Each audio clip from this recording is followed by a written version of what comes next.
मैं आजा रे टूरी रसगुल्ला खिलाहूँ, मोर भुइयां के बोली मैं तोला बताहूँ, और कॉलेज में रहिथस करथस नी पढ़ाई नी, जाके बात तोर दाई ला बताहूँ। अधिकतर ये सुनने में आया आपके बारे में कि आप जो है कांग्रेस फेवर में ज़्यादा रहते हैं और पूर्व मुख्यमंत्री भूपेश बघेल जी के एकदम करीबी हैं, एकदम खास हैं। क्या कहना चाहेंगे? आपका एज जानना चाहेंगे, और सुनने में आया कि आपका अभी तक शादी नहीं हुआ है। क्या कहना चाहेंगे? जरकुल दादा, निराशा भाई, फुलमत बहनी, फुदल्ला भाई, बताओ का चीज़ जो युवा पीढ़ी के जो हैं, जो पत्रकारिता में आना चाहते हैं, उनको आप क्या सलाह देना चाहेंगे?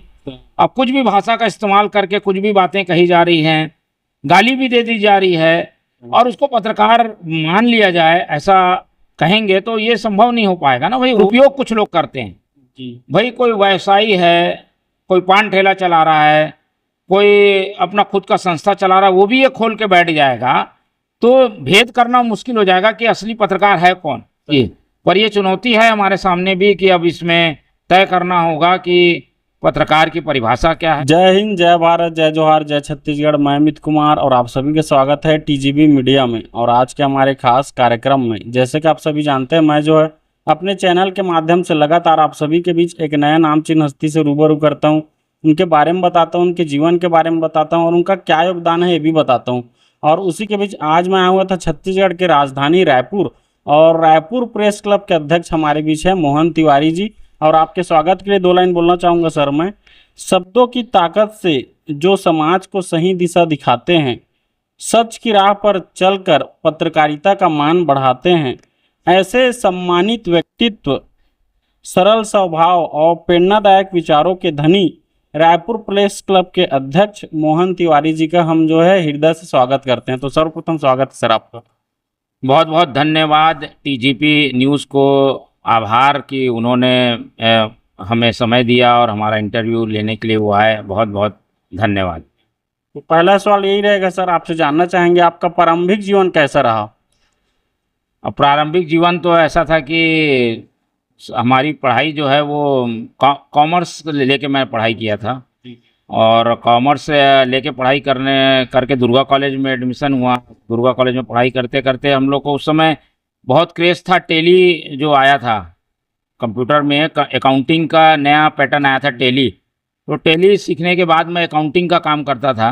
तो पढ़ते पढ़ते अकाउंटिंग का काम मैं सदर बाज़ार में कई स्थानों पे करता था। उस समय बही खाता हाथ से भी लिखे जाते थे, और टेली उसी समय नया नया आया था। तो पूरा जो मेरा ग्रेजुएशन का समय है, तो सुबह दुर्गा कॉलेज की पढ़ाई होती थी, और उसके बाद क्योंकि 11 बजे के बाद फ्री हो जाते थे हम लोग, तो 11 बजे के बाद पार्ट टाइम जॉब और इस टाइप के काम हम करते थे। और उसमें ख़ास तौर पर टेली वर्क जो है वो मैंने करके कार्य की शुरुआत की। शिक्षा जानना चाहेंगे आपसे? अब मैं पहले गवर्नमेंट स्कूल में पढ़ाई किया, उसके बाद दुर्गा कॉलेज में बीकॉम किया, उसके बाद एमकॉम किया हूँ। उसके बाद पत्रकारिता की पढ़ाई के लिए मैं महंत कॉलेज में एडमिशन लिया, वहाँ बीजे किया। उसके बाद वहाँ एमजे का पहली बार कोर्स आया छत्तीसगढ़ में, तो मास्टर ऑफ जर्नलिज्म का कोर्स भी पहला बैच जो है वो हमारा ही था, और उसमें भी मैंने टॉप किया था, टॉप 5 में रैंक था मेरा।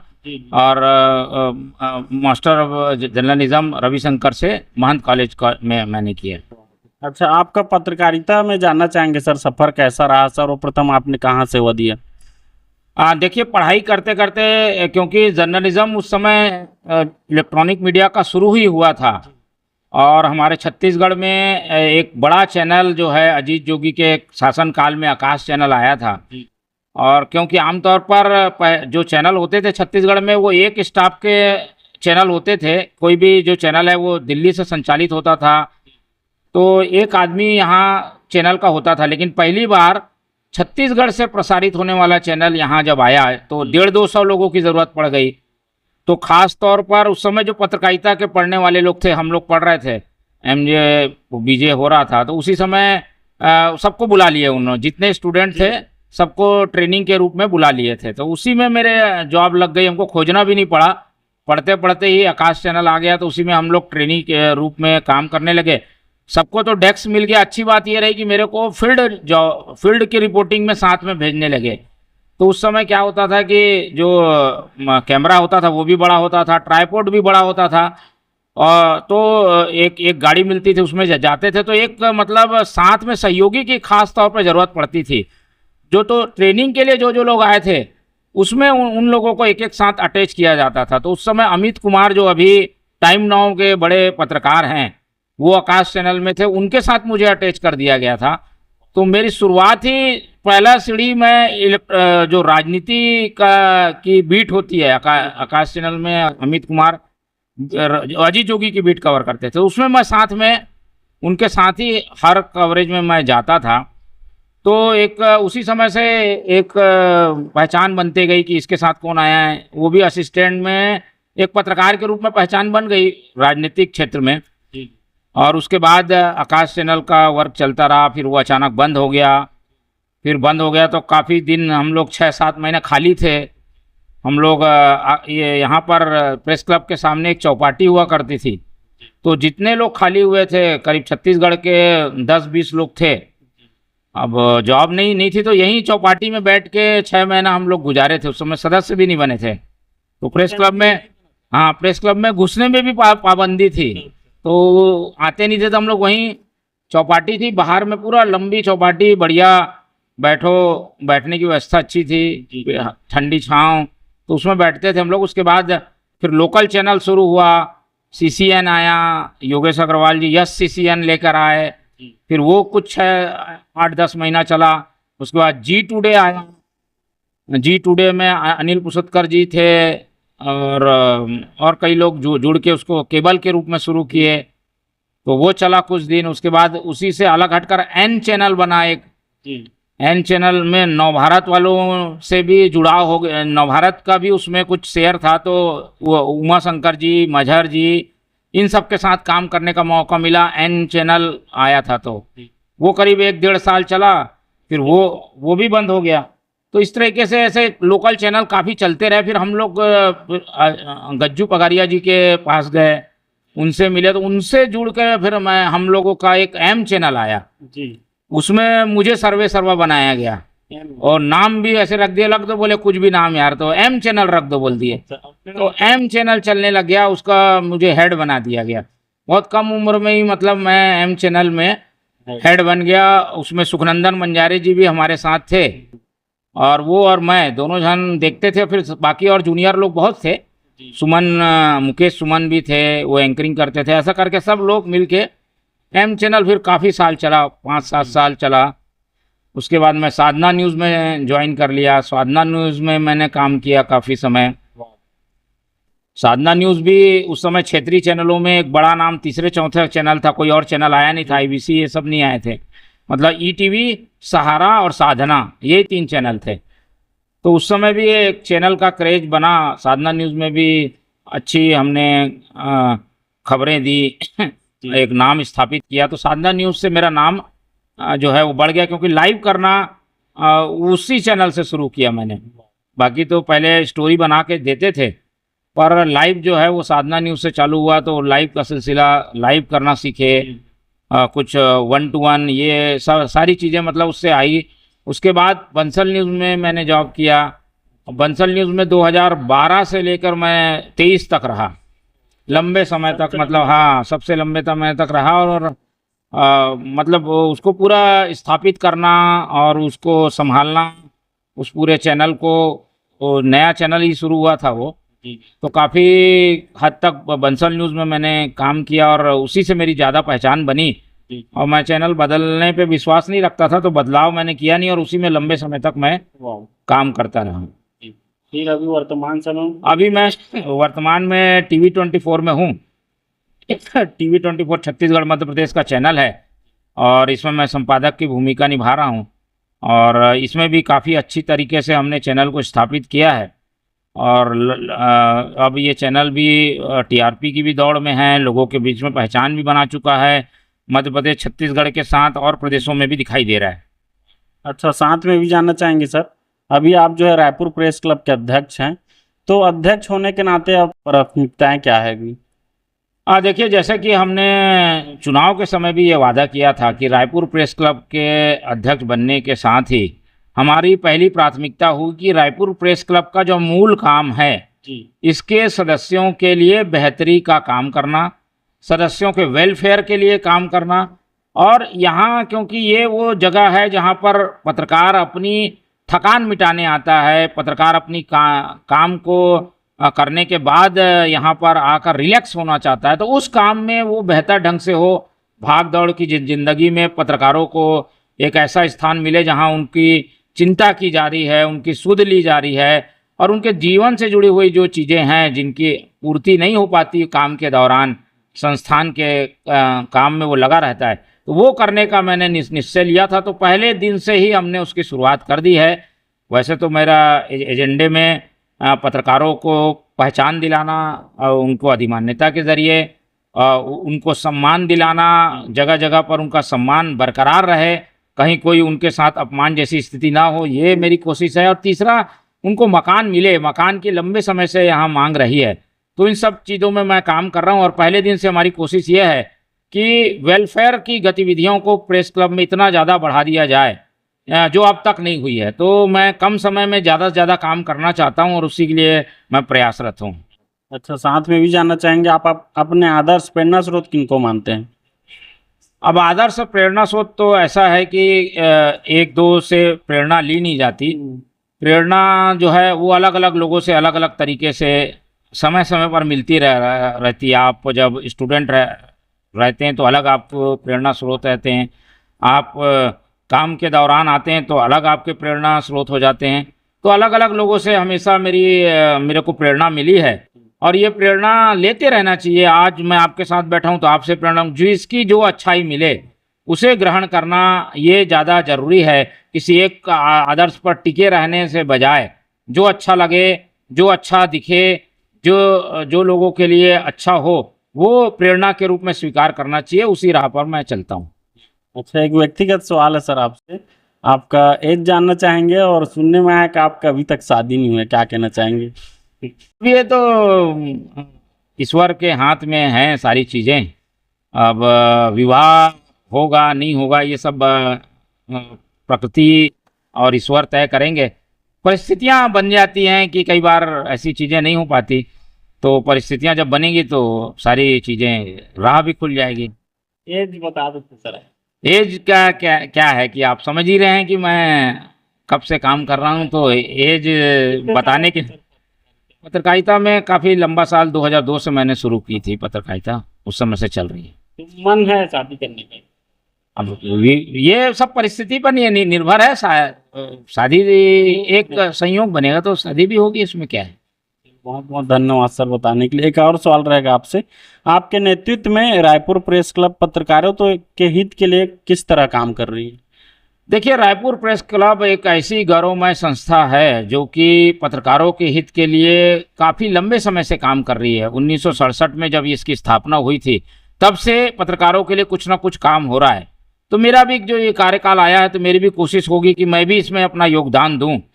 तो ऐसा मैं भी योगदान देना चाहता हूं जो कि पत्रकारों को हमेशा के लिए याद रहे, और उसी दिशा में हम आगे बढ़ रहे हैं। कई चीज़ें पाइपलाइन में हैं इसलिए मैं बोलना नहीं चाहता, लेकिन हम काम ऐसा करेंगे कि जिसको लोग वर्षों तक याद रखेंगे, और उसी दिशा में हम लगातार आगे बढ़ रहे हैं।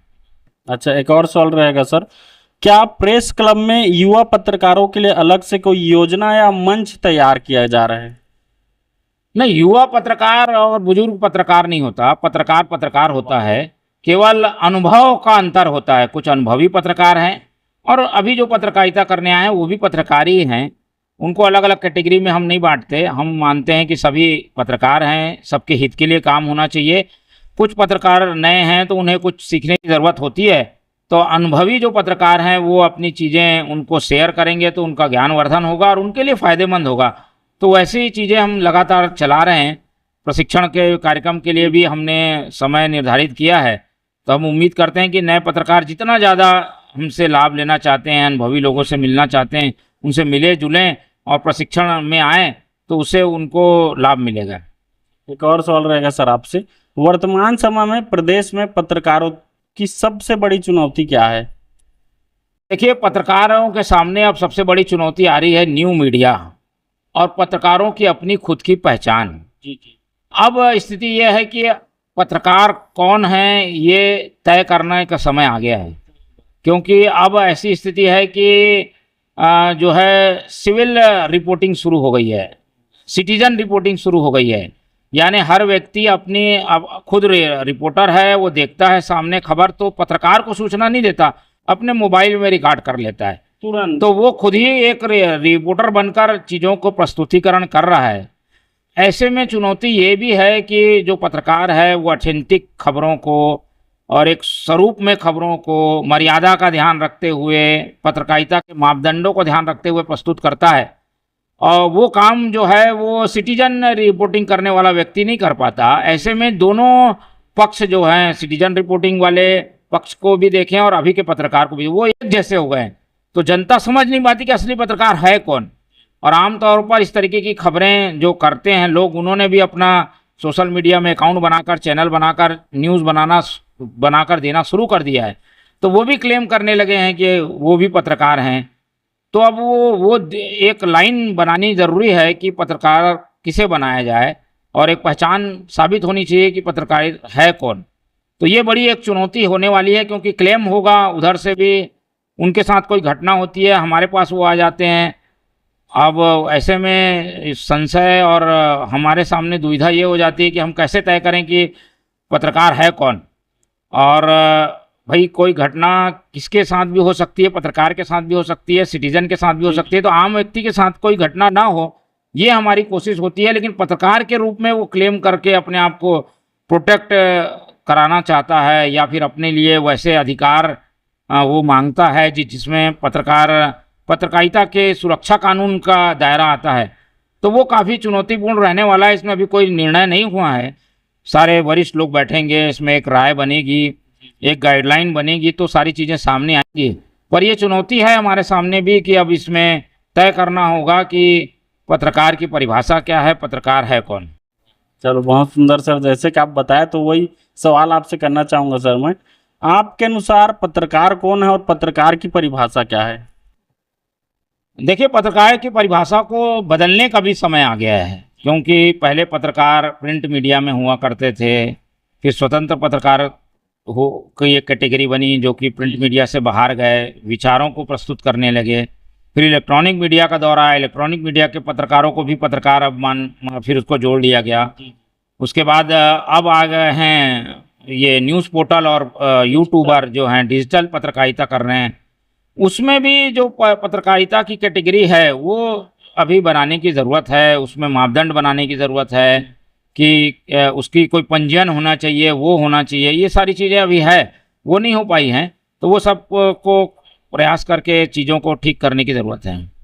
अच्छा, साथ में भी जानना चाहेंगे सर आपसे, पत्रकार सुरक्षा, सम्मान और अधिकारों के लेकर आपकी क्या रणनीति है? देखिए, पत्रकारों की सुरक्षा हमेशा से सर्वोच्च प्राथमिकता में रहनी चाहिए। पत्रकारों की सुरक्षा होनी चाहिए, और इसीलिए हम बार बार पत्रकार सुरक्षा कानून की भी मांग करते रहे हैं, और इस संबंध में हमारी ओर से भी प्रयास किया गया है। कानून को पास कर दिया गया, उसके नियम उपनियम बनने हैं, उसमें हमारी राय ली जाएगी, ऐसी हम उम्मीद करते हैं। तो इसके लिए पत्रकार सुरक्षा के लिए तो प्रयास हो रहे हैं, क्योंकि रिपोर्ट इसमें तय ये करना है कि रिपोर्टिंग के दौरान रिपोर्टिंग को बाधा करने के लिए कुछ कदम जो लोग उठा देते हैं, हिंसक हो जाते हैं, उस पर ये दायरा लागू होता है। और लेकिन इसको हर बार एक विवाद की स्थिति में भी जोड़ दिया जाता है कि पत्रकार के साथ हुआ विवाद भी क्या पत्रकार सुरक्षा कानून के दायरे में आएगा। तो इसको लेकर एक महीन रेखा है, और इसको लेकर अलग अलग राय है। ये तय नहीं हो पाया है अभी तक कि पत्रकार के सुरक्षा को कहाँ पर माना जाए। ये वो ऑन ड्यूटी रहे तब पत्रकार सुरक्षा कानून लागू होगा, या ऑफ ड्यूटी के दौरान भी अगर उसके साथ घटना होती है तो क्या विवादों के मामले में, पर्सनल विवाद या फिर किसी अन्य मसले में विवाद जो पत्रकारिता से संबंधित नहीं है उसे माना जाए, स्वीकार किया जाए। इसको लेकर बहस चल रही है, एक राय बनेगी, उसके बाद इस पर कोई ठोस निर्णय हो पाएगा। अच्छा, साथ में भी जानना चाहेंगे, क्या प्रेस क्लब में पत्रकारों के लिए स्वास्थ्य बीमा और कानूनी सहायता प्रशिक्षण जैसी सुविधा पर भी काम चल रही है? देखिए, रायपुर प्रेस क्लब ने अपना एक लीगल सेल बनाया है, और पत्रकारों को लीगल सुविधा देने के लिए रायपुर प्रेस क्लब तो प्रयास कर रहा है, और पहली बार ये लीगल सेल हमारे द्वारा बनाया गया है।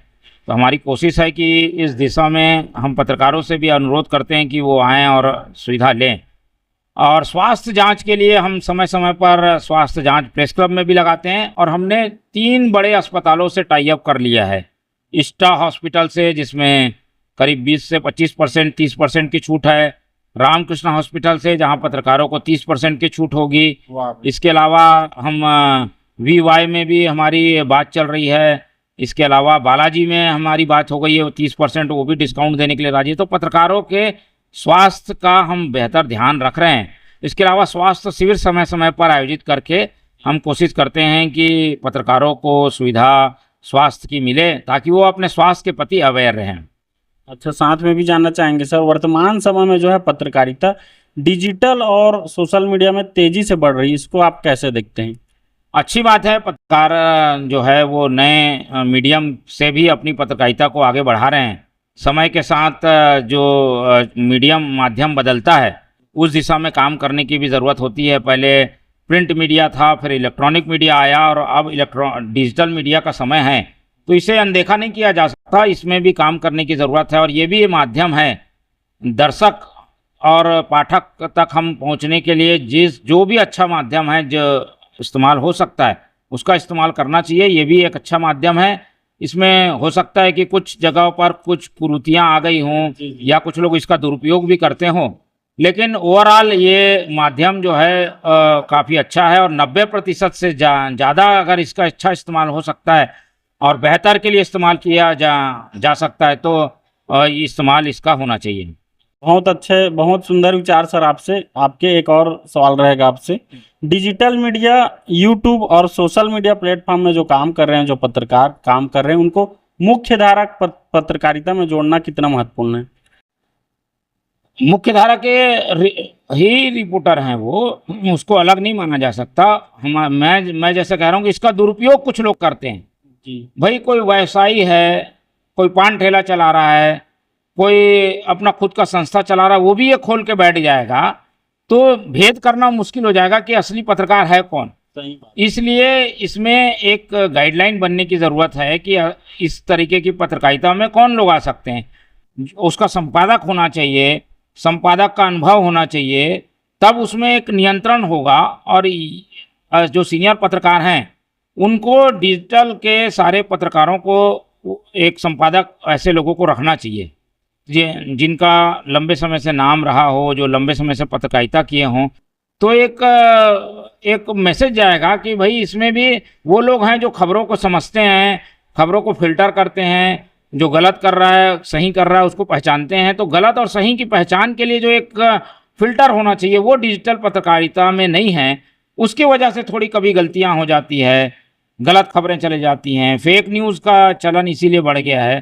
तो हमारा यही कहना है कि जो लोग डिजिटल पत्रकारिता कर रहे हैं, और वो एक फ़िल्टर भी रखें, जांच परख हो, खबर सही है कि नहीं, भाषा सही है कि नहीं।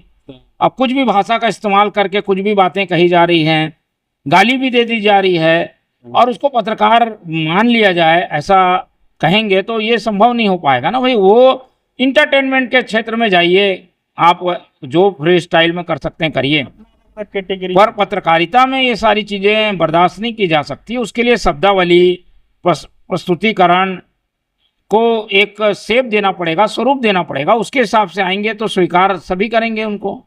अच्छा, जैसे आप बताया सर कि फेक न्यूज और जो भ्रामक जो सूचना के दौर में एक जिम्मेदार पत्रकारिता की क्या भूमिका होती है?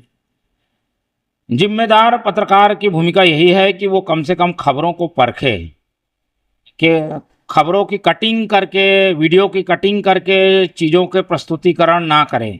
आमतौर पर वीडियो बाइट्स और वीडियो प्रेजेंटेशन में ये चीज़ें हो जाती है कि कई बार वीडियो की क्लिप ऐसे काट दी जाती है जिससे कि एक पक्षी नज़र आता है। घटना क्यों हुई, कैसे शुरुआत हुई, उसके बाद में क्या रिएक्शन रहा, वो सब चीज़ें नहीं आ पाती, और एकदम clip cut to cut, quote and quote आ जाती हैं चीज़ें, और बयान को भी उसी ढंग से वैसा ही पेश कर दिया जाता है कि उन्होंने ऐसा कहा, विवादित बयान आ गया। तो ये चीज़ें नहीं होनी चाहिए, इस पर ध्यान देने की ज़रूरत है। साथ में भी जानना चाहेंगे सर आपसे, आने वाले समय में पत्रकारिता का स्वरूप आपको किस दिशा में जाता हुआ दिख रहा है? नहीं, पत्रकारिता का स्वरूप उज्जवल है और शुरू से जब पत्रकारिता शुरू हुई थी उस समय से पत्रकारिता ने अपने आप को बदला है, विकास की राह पर है पत्रकारिता। जी। तो उम्मीद करते हैं कि इस समय भी पत्रकारिता अच्छे दिशा में आगे बढ़ रही है और स्वतंत्रता अब ज़्यादा बढ़ गई है। पत्रकारों में पहले नियंत्रण होता था, अब तो खबरों को वो अपने प्लेटफॉर्म में भी प्रस्तुत कर सकते हैं, स्वतंत्र रूप से अपनी बात रख सकते हैं। तो पत्रकारिता स्वतंत्र होती जा रही है, स्वतंत्र होनी चाहिए, विच्छिन्न नहीं होनी चाहिए कि स्वच्छंदता का गलत तरीके से इस्तेमाल नहीं होना चाहिए। पर पत्रकारिता का भविष्य आने वाले मीडियम में यानी न्यू मीडियम में न्यू मीडिया के साथ काफ़ी उज्जवल है। अच्छा, एक और सवाल रहेगा सर आपसे। आपको क्या लगता है पत्रकारिता में निष्पक्षता बनाए रखना पहले से ज़्यादा चुनौतीपूर्ण है अभी?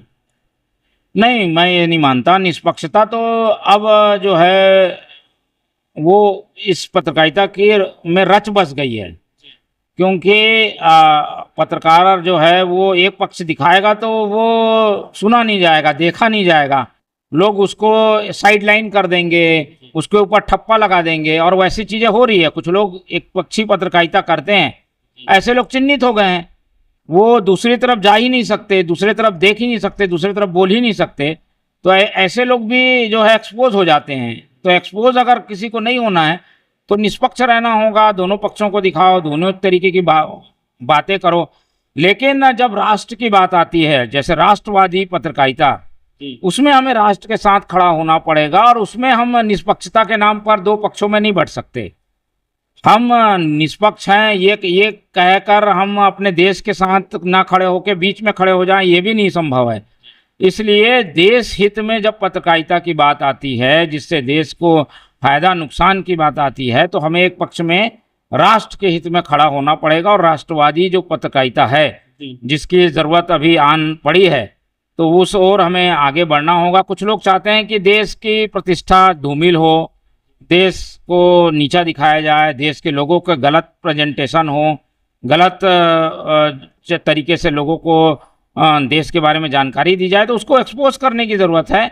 और ऐसे समय में हम निष्पक्ष होने के नाम पर ऐसे लोगों को छोड़ नहीं सकते, हमें राष्ट्र के साथ, देश के साथ खड़ा होना पड़ेगा। अच्छा, साथ में भी जानना चाहेंगे सर आपसे, सत्ता, प्रशासन और जनता, इन तीनों के बीच मीडिया की सबसे बड़ी जिम्मेदारी क्या है? मीडिया की जिम्मेदारी हमेशा से ये रही है कि वो सच के साथ खड़े हो, सच जो है वो लोगों के सामने लाए और सच का प्रेजेंटेशन ऐसे हो कि उसका समाधान भी निकाले। कई बार केवल समस्या को बता देना ही पत्रकारिता नहीं है, बल्कि पत्रकारिता ये भी है कि उसको समाधान तक पहुंचाना, उसका समाधान निकालना। पत्रकार ये केवल कहकर इतिश्री न कर दे कि इसका क्या हल होगा, ये कैसे होगा। पत्रकारों को कम से कम इस बारे में भी दिशा देनी होगी कि आखिर चीज़ों को हल कैसे किया जाए। समाधान कारक पत्रकारिता की ज़रूरत है, और ताकि समाधान भी सामने आए और उस दिशा में जो संबंधित एजेंसी है, संबंधित लोग हैं, वो आगे बढ़ सकें। बहुत सुंदर विचार सर आपके। एक और सवाल रहेगा आपसे, रायपुर प्रेस क्लब राज्य की पत्रकारिता को मजबूत करने के लिए कौन कौन से कदम उठा रही है? रायपुर प्रेस क्लब की कोशिश ये है कि सबसे पहले तो पत्रकार अपने आप में मजबूत हो, मानसिक रूप से मजबूत पत्रकार, आत्मविश्वास से भरा हुआ पत्रकार हो। दूसरा, आर्थिक रूप से वो मजबूत हो, फिर उसको दक्षता मिले ताकि वो वेल ट्रेंड रहे, खबरों को लेकर अवेयर रहे, और उसको जो सरकारी स्तर पर जो मदद मिलनी चाहिए, संरक्षण मिलना चाहिए, वो मिलता रहे, उसको घर परिवार की चिंता में ना डूबा रहे। इसके लिए भी हम अपनी ओर से प्रयास करेंगे। तो ये सारी चीज़ें जब रहेंगी तो पत्रकारिता की दिशा में पत्रकार ध्यान देकर काम कर सकेगा। तो इस दिशा में पत्रकारों के लिए जो बेहतर होगा रायपुर प्रेस क्लब करेगा। अच्छा, एक और महत्वपूर्ण सवाल रहेगा सर, जो युवा पीढ़ी के जो हैं, जो पत्रकारिता में आना चाहते हैं, उनको आप क्या सलाह देना चाहेंगे? देखिए, युवा पीढ़ी को मेरी यही सलाह है कि पत्रकारिता का जॉब जो है वो अनिश्चितताओं से भरा हुआ है। तो ये इस जॉब में आने के को एक चैलेंज के रूप में लेकर आगे आएं और केवल पैसे की लालसा में कमाने के लिए आना चाहते हैं तो वो किसी और जॉब में जाएं, क्योंकि काफ़ी स्ट्रगल का जॉब है। और अब आने वाले समय में तो और एआई और डिजिटल पत्रकारिता ने जॉब की संभावनाओं को कम कर दिया है। तो अब जो है वो आय के साधन भी सीमित होंगे, लेकिन डिजिटल पत्रकारिता के ज़रिए आप कुछ कमाई अर्न कर सकते हैं। पर उसमें भी आप पत्रकारिता के मापदंडों का, एथिक्स का ध्यान रखते हुए काम करें तो आप काफ़ी आगे बढ़ सकते हैं। अब व्यू की पत्रकारिता हो गई, कितने व्यूअर आपको देख रहे हैं, कितने दर्शक, कितने लाइक आपको मिल रहे हैं, इस तरह की पत्रकारिता हो गई है। और इसका आर्थिक पक्ष भी देखना जरूरी है, क्योंकि कई बार व्यूअर के दौड़ में आप आर्थिक पक्ष को भूल जाते हैं। तो कई लोग तो ज़्यादा इसमें डिजिटल में पैसे अर्न कर ले रहे हैं, पर सबके साथ ऐसा नहीं हो पाता। इसलिए जो आते हैं वो सोच समझ कर आएँ, और चुनौतीपूर्ण ये जॉब है, तो इस प्रोफेशन में आने से पहले सारी चीज़ों को देख परख कर आएँ। मतलब सलाह लेकर जरूर आए। अच्छा, एक और सवाल रहेगा सर आपसे, अध्यक्ष के रूप में आपका विजन क्या है? आप रायपुर प्रेस क्लब को आने वाले समय में कहाँ देखना चाहते हैं? मैं रायपुर प्रेस क्लब को देश के चुनिंदा 4-5 जो प्रेस क्लब हैं उसमें देखना चाहता हूं। हमारा Raipur press club Delhi press club के कुछ साल बाद ही बन गया था, इसलिए सबसे पुराने प्रेस क्लबों में है। तो इसकी प्रतिष्ठा बनी रहे, इसमें जो सदस्य हैं उनका सम्मान कायम रहे, और ऐसा लगे जहाँ भी चर्चा हो कि रायपुर प्रेस क्लब कोई ऐसी संस्था है जो कि पत्रकारों के मान सम्मान को बनाए रखे हैं, वो काम मैं करना चाहता हूं। और इसीलिए मैं लगातार ऐसे आयोजनों पर ध्यान दे रहा हूं जो कि राष्ट्रीय स्तर पर, राष्ट्रीय फलक पर रायपुर प्रेस क्लब को स्थापित कर सकें। हमारे प्रदेश स्तर पर तो हमारा प्रेस क्लब का नाम है ही है, बाकी जगहों पर भी इसे जाना जाए, इसमें जो सदस्य जुड़े हैं उनका मान सम्मान हमेशा बरकरार रहे, उनको जो सुविधाएं मिलनी चाहिए वो मिले, और वेलफेयर की गतिविधियां ज़्यादा से ज़्यादा हो, ये मेरी कोशिश है। पत्रकारों के बीमा के लिए हम काम कर रहे हैं, पत्रकारों के मकान के लिए हम काम कर रहे हैं, और पत्रकारों को जो पेंशन मिलती है उसमें जो कैटेगरी बनाई गई है, मापदंड हैं, उसमें रिलैक्सेशन हो, इस दिशा में भी हम काम कर रहे हैं। बहुत सुंदर विचार सर आपकी। एक और सवाल रहेगा, पत्रकारिता ने आपके व्यक्तित्व और सोच को कैसे बदला है? देखिए, पत्रकारिता आपको सच के करीब लेके जाती है। किसी भी चीज़ की, किसी भी तथ्य की सच्चाई को आप जान जाते हैं। तो जब सच को आप जान जाते हैं तो आपका ज्ञानवर्धन तो होता ही है, आपका सोच विचार, वैचारिक क्षमता, बौद्धिक क्षमता भी बनती है। तो पत्रकारिता में आने के बाद मैं निश्चित तौर पर कहूँगा कि तथ्यों को लेकर, विषय को लेकर मेरी समझ बढ़ी है। खबरों को समझना, खबरों को जानना, उसके संबंध में विचार प्रकट करना, ये सब मेरा बेहतर हुआ है पत्रकारिता से। तो पत्रकारिता हर किसी के लिए बौद्धिक क्षमता बढ़ाने वाला कार्यक्षेत्र है। तो इसमें आने वाला व्यक्ति जरूर इसमें आने के बाद और तीक्ष्ण होता है, और ज्ञानवान और बुद्धिमान होता है। बहुत सुंदर विचार सर। एक और सवाल रहेगा, पत्रकारों के लिए आवास, सहायता कोष और आपातकालीन सहयोग जैसी कोई योजना है यहाँ? आपातकालीन सहायता जैसी योजना थी पहले प्रेस क्लब में, लेकिन वो अभी फिलहाल बंद है। लेकिन आवास के लिए हम प्रयास कर रहे हैं। सहायता कोष की योजना अभी फिलहाल बंद है, क्योंकि कई बार जो प्रेस क्लब के सदस्य हैं वो उधार के रूप में सहायता ले लेते हैं, वो वापस नहीं आती, ऐसी कई चीज़ें रहती है, तो इसलिए उसे बंद कर दिया गया है। लेकिन हम सहायता सरकार के द्वारा ऐसे ज़रूरतमंद पत्रकारों को दिलाने की कोशिश कर रहे हैं, और सरकार की अलग अलग योजनाएं हैं। प्रेस क्लब सक्षम है, पत्रकारों के लिए अगर कोई भी ऐसी ज़रूरत है होगी तो पत्रकारों के लिए प्रेस क्लब खड़ा है। हर योजना का लाभ पत्रकारों को मिले जो पत्रकारों के लिए बनी है। किसी को आर्थिक स्थिति कमज़ोर है वो भी हम मदद दिलाएंगे, स्वास्थ्य में ज़रूरत है वो भी हम मदद दिलाएंगे। तो जब योजनाएं बनी हैं तो उसका लाभ मिलना चाहिए, हम उसके लिए प्रयास कर रहे हैं, और वो प्रयास हमारा सफल भी होता है। अच्छा, एक और सवाल रहेगा सर व्यक्तिगत आपसे, प्रेस क्लब अध्यक्ष बनने के फायदे क्या हैं, और जो इसमें के सदस्य हैं उनकी फायदा क्या क्या है जो बाकी पत्रकारों को नहीं मिल पाता? नहीं, ये कोई फ़ायदे का पद नहीं है, और फ़ायदे के लिए हम इस पद में आए भी नहीं हैं। एक संस्था है जिसकी जिम्मेदारी मुझे अभी मिली है, इस बाद में और जिम्मेदारी संभालेगा, इसके पहले कोई और जिम्मेदारी संभालता था। ये केवल एक दायित्व है जिसका पालन करने के लिए हम आए हैं, और इस दौरान जो बेहतर हो सकता है पत्रकारों के लिए वो हम करने की कोशिश करते हैं। कोई फ़ायदा नुकसान देखकर इसमें हम आते नहीं हैं, और अपना समय इसलिए हम देते हैं कि हमारा नहीं, पत्रकार सदस्य जो इस प्रेस क्लब से जुड़े हैं उनका भला हो, उनके लिए जो बेहतर हो सके वो करें। तो उस दिशा को सोचकर हम इस प्रेस क्लब के चुनाव को लड़े भी और जीते भी, और अब जीत गए हैं तो भी हम फायदा नुकसान नहीं सोच रहे हैं, बेहतर कैसा हो वो सोच रहे हैं। जो बाकी पत्रकारों को नहीं मिल पाता वो। नहीं, ये प्रेस क्लब की एक गाइडलाइन है, प्रेस क्लब का संविधान है। जो प्रेस क्लब बना है, यहाँ पर लोग आएँ, थोड़ा रिलैक्स हों, गेमिंग जोन है, प्रेस कॉन्फ्रेंस में सूचना उनको मिले, उनको खबर मिले, आना जाना उनका सुविधाजनक हो, शहर के बीच में है, ये सारी सुविधाएं हैं, वो सारी चीज़ें हम देने की कोशिश कर रहे हैं। और पत्रकारों से जुड़ी हुई जो बाकी चीज़ें हैं, मैं पहले बता चुका हूँ, उसके लिए हम प्रयास कर रहे हैं। एक और सवाल रहेगा सर आपसे, अधिकतर ये सुनने में आया आपके बारे में कि आप जो है कांग्रेस फेवर में ज़्यादा रहते हैं और पूर्व मुख्यमंत्री भूपेश बघेल जी के एकदम करीबी हैं, एकदम खास हैं, क्या कहना चाहेंगे? ऐसी कोई बात नहीं है, मैं लंबे समय से कांग्रेस की बीट देखता रहा हूँ, इसलिए कांग्रेस के लोग मुझे जानते पहचानते हैं। मेरा सबसे लगाव रहा है, अजीत जोगी से भी मेरा लगाव रहा है। डॉक्टर रमन सिंह 15 साल थे, मेरे को नाम से जानते हैं, मैं उनसे लगातार मिलते जुलते रहा हूँ। उनके शासनकाल में भी मेरी ऐसी चर्चा होती थी जैसे अब हो रही है। भूपेश बघेल के शासनकाल में, भूपेश बघेल जी तो क्योंकि जब वो अध्यक्ष बने तब से काफ़ी घनिष्ठ बातचीत, रोज़ मिलना, बाइट लेना ये होता था, इसलिए परिचय है।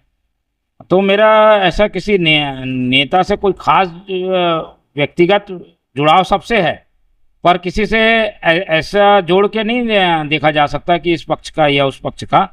मेरे सबसे बेहतर संबंध रहे हैं, और जहां वैचारिक रूप से बात रखने की बात आती है तो मेरा स्टैंड हमेशा से क्लियर रहा है, और इसी स्टैंड के कारण मैं जाना भी जाता रहा हूं। हमेशा से मैं बिना किसी डर के किसी की भी सरकार रहे, जो मुझे पसंद आता है, जो मुझे सही लगता है, उस संबंध में मैंने स्टैंड लिया है और उस दिशा में मैंने काम किया है। बहुत सुंदर सर। एक और सवाल रहेगा, हम वर्तमान समय में जो है देख रहे हैं पत्रकारिता, जितने बड़े बड़े पत्रकार हैं, चाहे हम राष्ट्रीय स्तर पे देखें या राज्य स्तर पर देखें, वो जो है बड़े बड़े चैनल या जो सैटेलाइट चैनल है उनसे हट के अपना खुद का एक प्लेटफॉर्म बना रहे हैं, खुद जो है सोशल मीडिया यूट्यूब पे आ रहे हैं। तो आपका भी विचार बन रहा है कि नहीं? अब ये सब भविष्य की बातें हैं, और अभी कौन आगे क्या होने वाला है जानता है। भविष्य में क्या होगा इसके लिए अभी से कुछ कहा नहीं जा सकता, लेकिन वर्तमान की स्थिति, वर्तमान दायित्व को देखना ज़्यादा ज़रूरी होता है। हमारे पास अभी क्या है, हम उसको कैसे बेहतर कर सकते हैं। भविष्य की चीज़ें तो भविष्य गढ़ता रहता है, लेकिन जो दायित्व अभी मिला है उसे बेहतर करना ही मेरी प्राथमिकता है, और इसी दिशा में मैं वर्तमान में जीने वाला व्यक्ति हूँ। ज़्यादा प्लानिंग करके काम करने वाला व्यक्ति नहीं हूँ। भविष्य जैसा जैसा सामने आते जाता है उसके हिसाब से उस चुनौती का हम सामना करते हैं। मतलब फ्यूचर में हो सकता है वो, अब भविष्य को कौन जानता है, वो सारी चीज़ें भविष्य के गर्भ में हैं, उसका जवाब भविष्य देगा। बहुत सुंदर सर। मेरे चैनल का खास कार्यक्रम रहता है सर, वो रैपिड फायर सवाल करना चाहूँगा, अगर आप इजाज़त देंगे। हाँ बोलो। जी, इसमें जल्दी जल्दी देना रहेगा सर। ये जानना चाहेंगे आपका हॉबी क्या है और रुचि किस में ज़्यादा? मेरी रुचि पेंटिंग करने में है। अच्छा, कार्टून? मैं कार्टून बनाता हूँ, पेंटिंग भी करता था पहले, अब कार्टून छूट गया है, लेकिन मैं समय जब भी खाली बैठता हूँ तो मेरे हाथ चलते हैं। हमेशा पेन रखता हूँ ब्लैक कलर की, जिससे कार्टून बनता था, उसको मैं हमेशा स्केच कर लेता हूँ। चाय या कॉफ़ी? मैं चाय पीता पसंद करता हूँ। सुबह जल्दी उठते हैं, देर रात तक काम करते हैं? मैं उठ जाता हूँ सुबह 8-9 बजे करीब। सादा जीवन या थोड़ा लग्जरी लाइफ स्टाइल? मैं सादा जीवन पर विश्वास रखता हूँ। मोबाइल पर सबसे ज़्यादा कौन सा ऐप यूज होता है आपका? मैं फेसबुक के ज़माने का हूँ तो फेसबुक यूज़ करता हूँ। खाली समय में आप किताब, न्यूज या सोशल मीडिया, किसमें? खाली समय में अब समय बदल गया है, सोशल मीडिया का ही इस्तेमाल करते हैं, किताब पढ़ नहीं पाते आजकल तो। पसंदीदा खाना आपका? दाल भात। सादा? और छत्तीसगढ़ी व्यंजन में? फरा चिला। वाह। घूमने के लिए क्या पसंद है आपको, पहाड़ या समुद्र? पहाड़। पहाड़। ऐसा गाना जो आपको हमेशा अच्छा लगता है?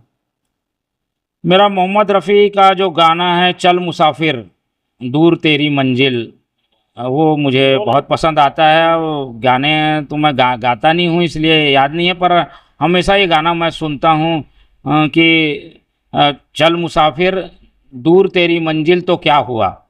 तो मोटिवेशन सॉन्ग है मोहम्मद रफ़ी का, बहुत अच्छा लगता है, हमेशा यही सुनता हूँ मैं। अच्छा, अगर आप पत्रकार ना होते, पत्रकारिता में रहते तो क्या होते आप? पत्रकार नहीं होता तो अकाउंटेंट होता, क्योंकि मैंने कॉमर्स से पढ़ाई की है। अकाउंटेंट का जॉब मैं करीब 3-4 साल करता रहा। पूरा मुझे अकाउंटिंग का नॉलेज है, करना आता है। और बड़े बड़े संस्थानों में मैंने अकाउंटिंग काम किया है, तो मुझे उसमें जाने का मौका मिल जाता। गुस्सा जल्दी आता है, आप शांत रहना ज्यादा पसंद करते हैं? परिस्थिति के अनुसार है। गुस्सा व्यक्ति का ऐसा स्वरूप है जो कि उसे जब कोई चीज़ परेशान करती है तो आता है। मैं इसे बुरा नहीं मानता। गुस्सा भी आना ज़रूरी है और शांत रहना भी ज़रूरी है। दोनों समय और परिस्थिति पर निर्भर करता है। अच्छा, दोस्त ज्यादा हैं या चुनिंदा लोग हैं आपके साथ? मैं दोस्त ज़्यादा बनाने में विश्वास रखता हूँ। ज़्यादा दोस्त होने चाहिए। और मैं इतने साल जो बेहतर ढंग से हंसी मजाक से रह पाता हूँ, इसके पीछे मेरे दोस्तों का बड़ा योगदान है। मैं 1-2 घंटा दोस्तों के बीच बिताना ज़रूर पसंद करता हूँ और दोस्ती यारी निभाना मुझे बहुत पसंद है। दोस्तों की मदद करना बहुत पसंद है। दोस्तों के बीच रहना अच्छा लगता है।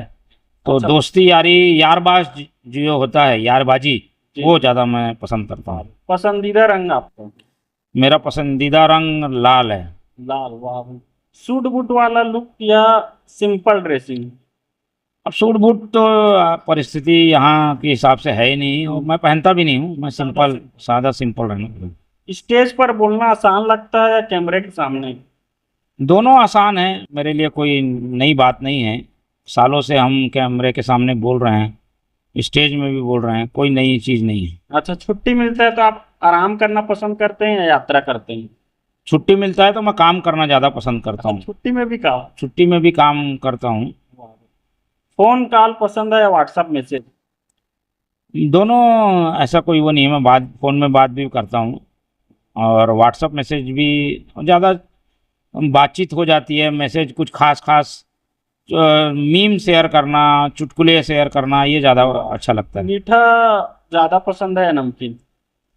मैं नमकीन ज़्यादा पसंद करता हूँ। किताबें पढ़ना पसंद है या लोगों से बातचीत करके सीखना? मैं तो व्यवहारिक ज्ञान पे ज़्यादा भरोसा रखता हूँ। किताबों पढ़ के कोई ज्ञान बनाने के बजाय व्यवहारिकता से जो लोगों से चीज़ें बात करके समझ के। एक शब्द में अगर आपसे कोई पूछे कि मोहन तिवारी कौन है तो उसको आप क्या कहना चाहेंगे एक शब्द में? मोहन तिवारी कोई ऐसा नहीं है कि जो बताया जाए, ये समझाया जाए। एक सामान्य पत्रकार हूँ मैं और सामान्य ज़िंदगी जीना चाहता हूँ। पत्रकारिता क्या है आपके लिए? जुनून, जिम्मेदारी या मिशन? एक जिम्मेदारी है मेरे लिए। तो पत्रकारिता को जिम्मेदारी से करना ज़्यादा पसंद करता हूँ। Print media, TV media, digital media, सबसे ज्यादा प्रभावशाली कौन है आपके अनुसार? अब मेरे अनुसार तो ज़्यादा प्रभावशाली जो है वो अब टीवी मीडिया है, और समय के साथ हो सकता है डिजिटल मीडिया भी प्रभावशाली बन जाए। फील्ड रिपोर्टिंग या स्टूडियो पर चर्चा, क्या पसंद है? दोनों अपनी अपनी जगह महत्वपूर्ण है। वो उसका भी महत्व है, इसका भी महत्व है। फील्ड रिपोर्टिंग पहले मैं करता था, अब स्टूडियो में भी चर्चा दोनों का करता हूँ। अलग अलग है। दोनों का अपना महत्व है, दोनों की तुलना नहीं की जा सकती। जी। कठिन सवाल पूछना या कठिन सवाल का जवाब देना? ये भी अलग अलग चीज़ें हैं। कठिन सवाल पूछना चाहिए पत्रकारों को, सवाल लेकिन सलीके के होने चाहिए। सवाल ऐसे नहीं होने चाहिए जो बेतुके लगें। बिना सर पैर के कठिन सवाल बनाने के लिए बिना सर पैर के सवाल कई लोग कर देते हैं। जी, जी। इस बात से बचना चाहिए। फेक न्यूज के खिलाफ सबसे बड़ा हथियार क्या मानते हैं? जागरूकता या कड़ी कार्रवाई? फेक न्यूज़ के खिलाफ तो कड़ी कार्रवाई होनी चाहिए, क्योंकि ऐसे लोग बार बार पुनरावृत्ति करते हैं, बार बार वही काम करते हैं। फेक न्यूज़ से उनको व्यू ज़्यादा मिल जाता है तो उसी क्रम में आगे बढ़ जाते हैं। इसलिए कड़ी कार्रवाई होने से इसमें ब्रेक लगेगा और जो एक बार ये गलती करेगा वो अगली बार नहीं करेगा। पत्रकार के लिए ज्यादा जरूरी क्या, स्पीड या सच्चाई? पत्रकार के लिए ज़्यादा जरूरी है सच्चाई। वह जल्दबाजी के चक्कर में सच्चाई को नहीं भूलना चाहिए। पत्रकार को सच्चाई पता करके खबर देनी चाहिए। रायपुर प्रेस क्लब, आप जिम्मेदारी, सम्मान या चुनौती, क्या मानते हैं? मेरे लिए तो तीनों चीज़ें हैं। मेरे सम्मान की बात है कि रायपुर प्रेस क्लब का मैं अध्यक्ष हूँ, और ये बड़ी जिम्मेदारी है कि सब सदस्यों ने मुझे अध्यक्ष बनाया है। और चुनौती है क्योंकि काफ़ी आशाएं हैं, वो सारी आशाओं को पूरा करना है, तो मेरे सामने चुनौती भी है। अच्छा, आज के समय में एक शब्द में पत्रकारिता को क्या कहना चाहेंगे? पत्रकारिता को उसके मापदंडों के अनुसार चलाने की ज़रूरत है। तो पत्रकारिता के हिसाब से होनी चाहिए, उसमें कुछ मिलावट करके पत्रकारिता नहीं होनी चाहिए। अच्छा, एक और सवाल रहेगा। हम अधिकतर देखते हैं प्रेस में रहते हैं, राजनीति में भी आते हैं, तो आपका कुछ विचार है? अभी तो मेरी शुरुआत ही हुई है, इसमें इतनी जल्दबाजी होगा ये सब बातें करना।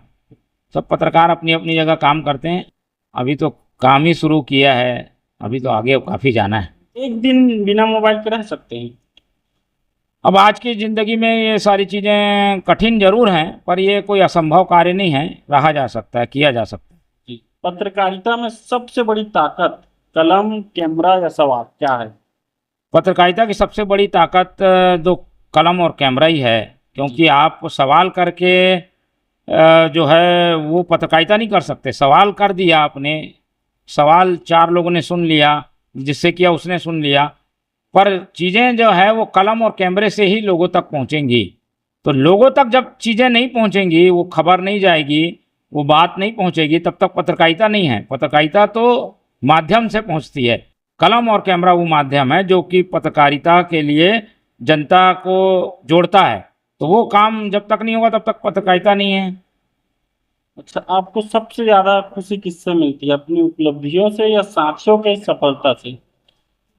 सफलता जो है वो सबकी सामूहिक होती है, साथी अगर सफल होता है तो हम भी सफल होते हैं, तो सब मिलके काम करते हैं तो सामूहिक सफलता जो है वो सुकून देती है।